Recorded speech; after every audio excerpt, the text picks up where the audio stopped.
الرحمن الرحیم۔ السلام علیکم ورحمۃ اللہ وبرکاتہ۔ بیوی کے ماں باپ یعنی ساس سسر کے حقوق، قرآن پاک کی سورہ نساء آیت نمبر اول میں ہے، یعنی اللہ سے ڈرو جس کا تم واسطہ دے کر دوسروں سے اپنے حقوق مانگتے ہو، تو تم بھی اہل قرابت کے حقوق ادا کرو، ان سے صلہ رحمی کرو۔ اس آیت کی تفسیر علامہ الوسی رحمہ اللہ نے یہ بیان کی ہے کہ خون کے رشتے سے مراد صرف اپنے ماں باپ ہی نہیں ہے، بلکہ بیوی کے ماں باپ بھی خون کے رشتوں میں شامل ہیں۔ خون کے رشتوں سے مراد صرف اپنے ماں باپ نہیں، بلکہ بیوی کے ماں باپ، بھائی بہن بھی ہیں، یہ بھی خون کے رشتوں میں شامل ہیں۔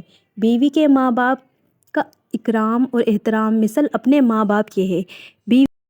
اور سورہ احزاب کی آیت نمبر 70 اور 71 میں ہے، اے ایمان والو، اللہ سے ڈرو اور جب بات کرو تو راستے کی بات کرو، عدل اور اعتدال سے تجاوز نہ کرو۔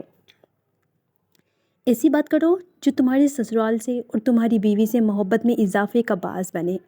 غصے سے مغلوب ہو کر ایسی بات منہ سے مت نکالو کہ لڑائی شروع ہو جائے، اور اصلاح اور درستی کی بات کرو تو اللہ تعالیٰ تمہارے اعمال کو قبول فرمائیں گے انشاءاللہ۔